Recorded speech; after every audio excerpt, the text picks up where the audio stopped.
98.3 The Snake, or the classic rock station. I'm Kendra Wolf, and he's coming very soon, March 21st, to Twin Falls CSI. And he's bringing friends. On the phone with me is Costaki Economopoulos. How's it going, man? I'm great. Good to talk to you, Kendra. For sure, and you're coming. It's going to be soon. I'm excited. I love that part of the world. I'm excited about finally getting back there. It's been a couple of years. I used to come a little more regularly, so it'll be nice to reunite. Yeah, exactly. And for those people who weren't at your show last time, you have been in Twin Falls. I want to say, since I've been here, about 2 or 3 times that I can remember. And right, you like it? You like this place? I love it. The crowds are great. They're very smart and supportive and into it, and I wish I had crowds like that everywhere I went.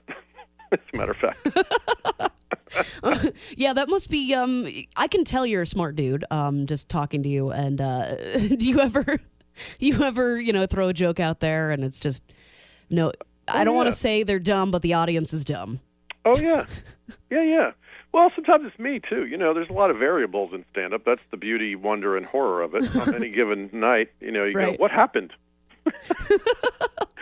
But yeah, eventually, I always think of it like a dog trainer. There's no trainer that can train every dog, right? But if you get right. good, you can train almost all of them.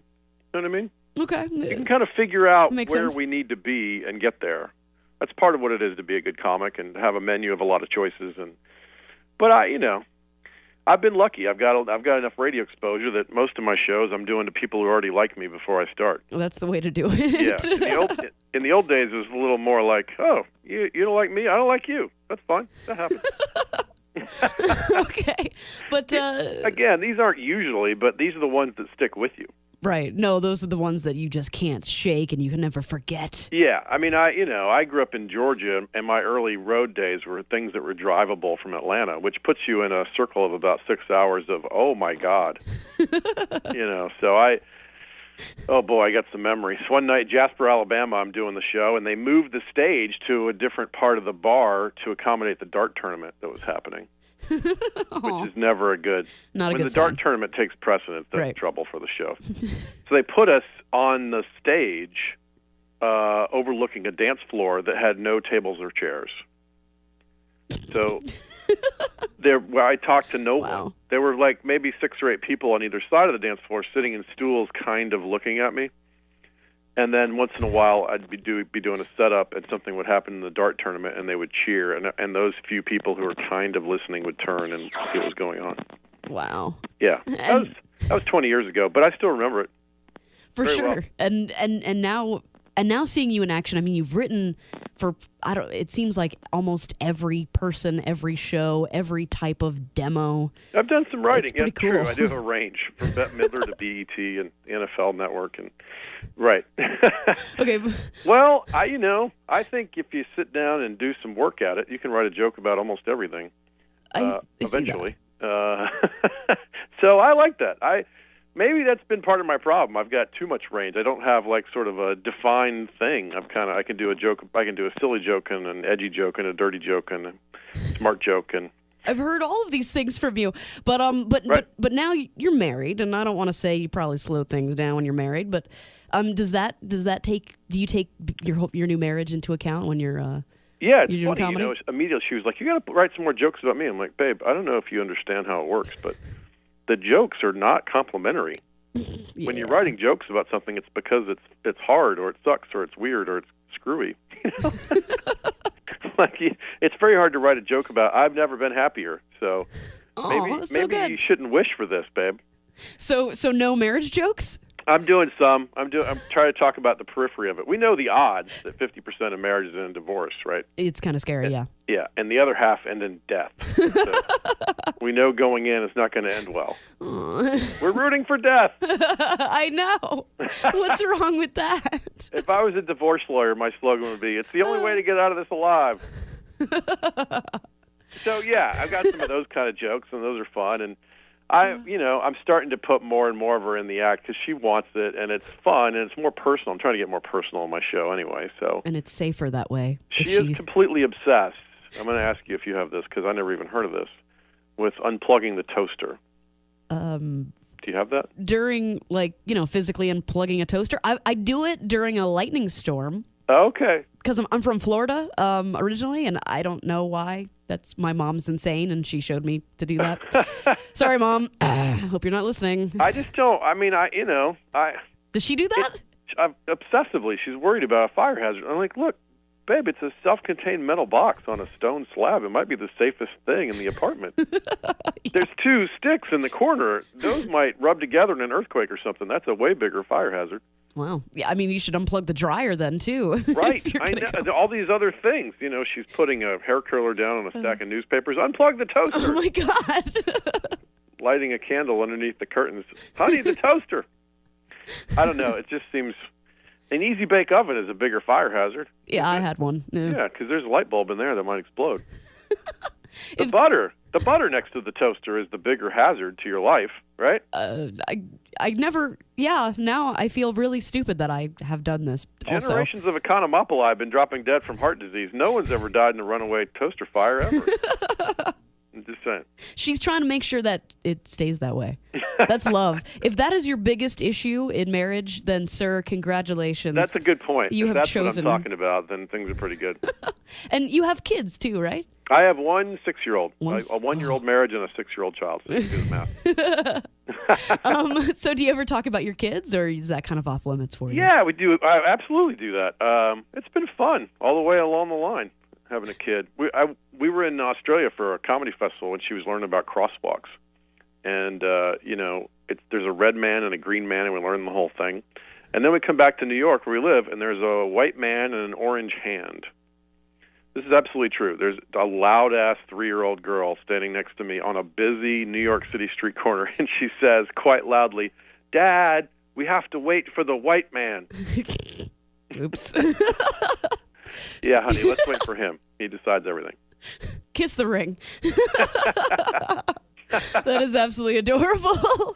She didn't know. She's just impressionable. So yeah, we'll do some jokes about the kiddo and the wife and awesome and crazy stuff going on. And I know that it's more March Madness than football season, but you're a big NFL guy, and I love that about you. Any NFL jokes you'll be saving for us? I'll do a few of those. We could do a little recap of the season. Johnny Manziel had the number 1 selling jersey in the NFL this year. Isn't that crazy? Wow, yeah, that is. You got to really love a guy to buy a brown jersey with a number 2 on it. That's a commitment to your guy. He's in rehab now. If he actually completes 12 steps, that's further than he's ever gone on an NFL field. It's really sad. I don't like him, all that so. Stuff. Awesome.